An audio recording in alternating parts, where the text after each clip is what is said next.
Christmas Land was one that I really enjoyed, but for the reasons that I hadn't expected to enjoy it.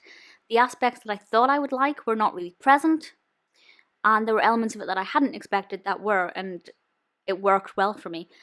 This film was released in 2015, directed by Sam Irvin, written by Daisy McLean, Robin Archer, and Cipriani, and it stars Nikki Deloach and Luke Macfarlane. And the premise is one that I really liked, and it really drew me in when I heard about what it was. So our protagonist has found out that she's inherited not only the house that belonged to her grandmother, but also Christmas Land, which is her Christmas-themed village that every year attracts loads of tourists.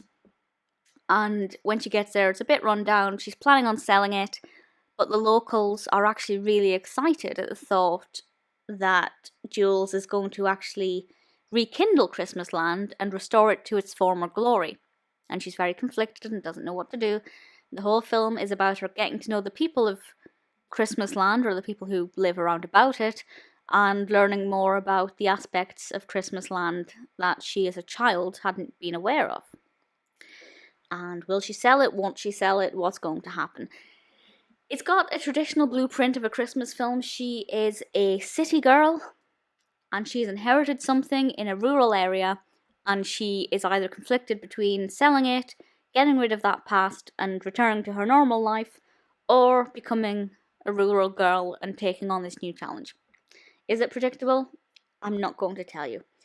But I honestly thought that it was thoroughly beautiful. One thing that I would have liked to have seen more of is more of Christmas Land as she began to restore it. We got to see a little bit, like we saw a sleigh at the beginning when she was a child. She was having a sleigh ride with her grandmother and there was tree lighting. We see the children doing arts and crafts, making decorations. We see a tiny bit inside some of the shops, the ice cream shop, for example. Also, ice cream shop in Christmas Land doesn't really fit. But other than that, there wasn't really much to go on. I don't feel like I can thoroughly explain all of the attractions at Christmas Land or why people would go there. Arguably, because it was in a state of disrepair, we wouldn't have seen that. But I think even as the film progressed, I didn't really feel like it was anything particularly special. However, I did feel from the people who were working there and living there that they definitely felt it was special, and it was something that was held really close to their hearts. So I did just think of one other thing that really irritated me, but it's a spoiler, so I'll talk about that at the end. So I would have liked to have seen more of Christmas Land in its glory. Maybe some photographs that were hanging up on the walls or in the house that she inherited. I don't know. There are ways that they could have done it. But it's not the biggest deal because, as I said, from the people, we do feel that love. What I really liked that I hadn't expected is that I really liked Jules as a character. I thought because she was going to be quite standoffish and not necessarily willing to live there to begin with, I thought she's going to bug me. She's going to be really irritating and get on my nerves. But actually, she was really thoroughly likable, and I really enjoyed her performance.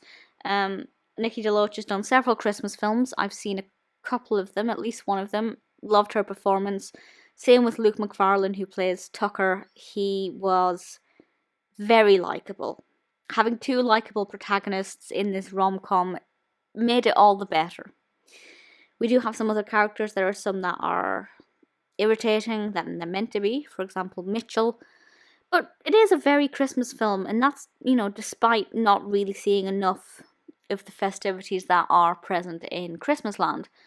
Also, one thing that did irritate me, and it's a really minor irritation, really, but I'm a writer, these things I notice. The signs in Christmas Land all have Christmas Land written as one word, and yet the film is called Christmas Space Land, and I thought that was a really weird oversight.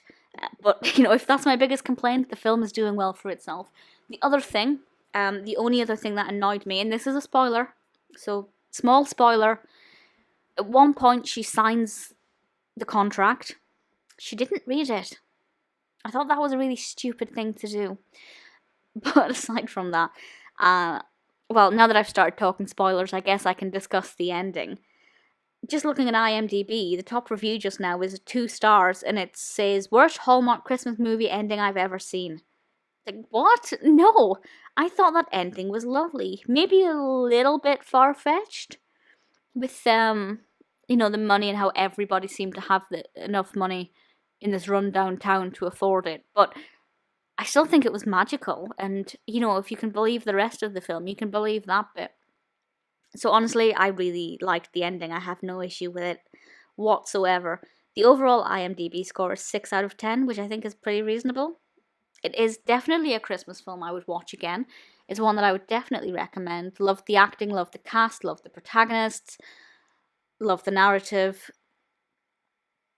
I loved everything about it. The only thing that could have made it more magical, and it's not something we get from a Hallmark film, to be honest, but I would have loved to have seen her grandmother, like, I don't know, looking down at her, or down on her, sorry, when she made the right decision, and, you know, maybe, like, not necessarily as a spirit, but just some aspect of her grandma being there at the end. But other than that, magical, beautiful, well acted, well directed, beautifully shot. Could have done with a bit more of Christmas Land, but I thoroughly enjoyed it.